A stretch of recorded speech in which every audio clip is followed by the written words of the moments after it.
चैत्र नवरात्रि की शक्ति क्या है?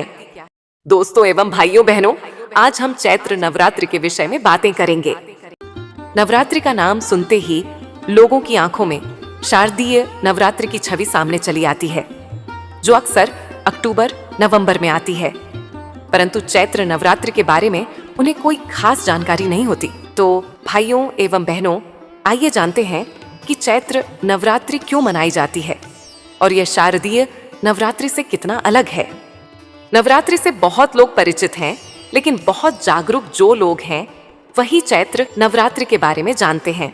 ज्यादातर लोगों को अक्टूबर नवंबर में मनाई जाने वाली नवरात्रि के बारे में ही जानकारी है।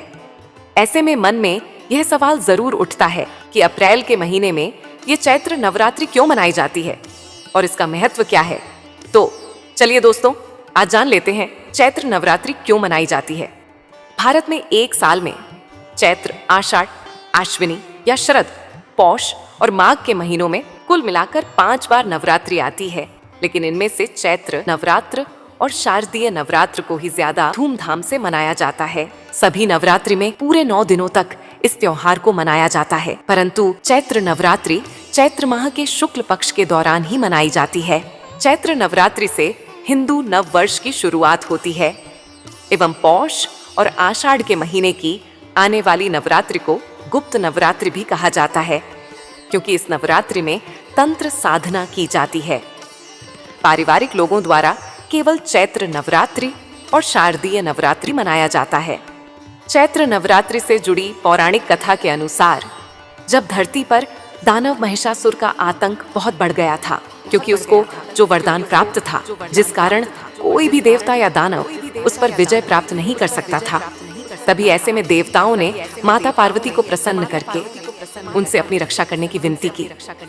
उसके पश्चात माता रानी ने अपने अंश से 9 रूप प्रकट किए।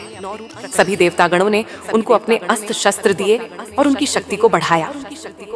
फिर जाकर माता ने पहले महिषासुर को समझाया कि वह जो कर रहा है वह ठीक नहीं है, परंतु महिषासुर माता की बातों को अपने अहंकार की हंसी में उड़ा देता है और माता से युद्ध करने लगता है।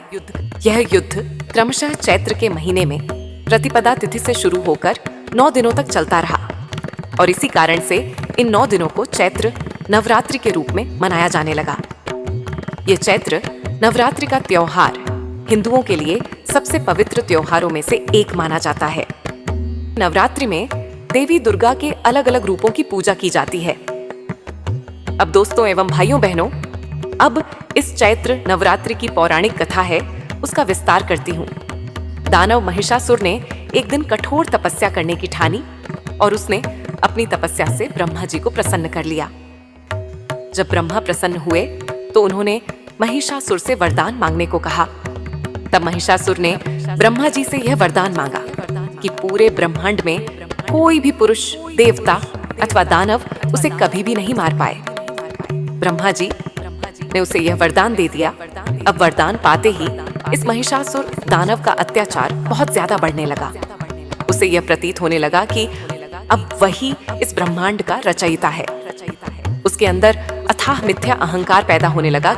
इसी मिथ्या अहंकार में एक दिन उसने देवलोक पर आक्रमण कर दिया और इन्हीं बातों से घबराकर सभी देवतागण ब्रह्मा, विष्णु और महेश जी की शरण में पहुंचे। ये तो ज्ञात था कि कोई पुरुष, देवता या दानव पूरे ब्रह्मांड में इस महिषासुर दानव का वध नहीं कर सकता था, क्योंकि उसे ब्रह्मा जी से अमृतत्व का पहले से ही वरदान प्राप्त था। तभी ऐसे में देवताओं ने माता पार्वती को प्रसन्न करके उनसे अपनी रक्षा करने की विनती की। उसके पश्चात माता रानी ने अपने अंश से 9 रूप प्रकट किए। सभी देवतागणों ने उनको अपने अस्त्र शस्त्र दिए और उनकी शक्ति को बढ़ाया। फिर जाकर माता ने पहले महिषासुर को समझाया कि वह जो कर रहा है वह ठीक नहीं है, परंतु महिषासुर माता की बातों को अपने अहंकार की हंसी में उड़ा देता है और माता से युद्ध करने लगता है। तब माता आदिशक्ति देवी दुर्गा माँ के रूप में प्रकट हुई और 9 दिनों तक महिषासुर दानव और देवी दुर्गा माता के बीच में घमासान युद्ध चलता रहा और 10वें दिन माँ दुर्गा ने उस दुष्ट दानव महिषासुर का अंत कर ही दिया।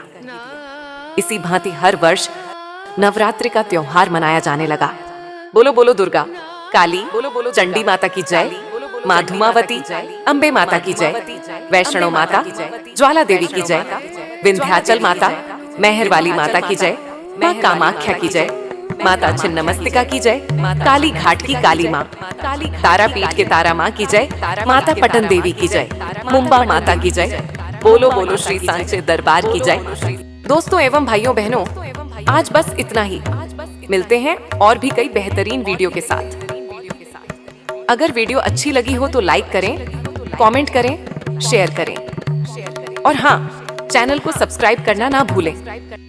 भारत माता की जय, जय भारत, जय महाराष्ट्र, हिंदुस्तान जिंदाबाद। वंदे मातरम, वंदे मातरम, वंदे मातरम।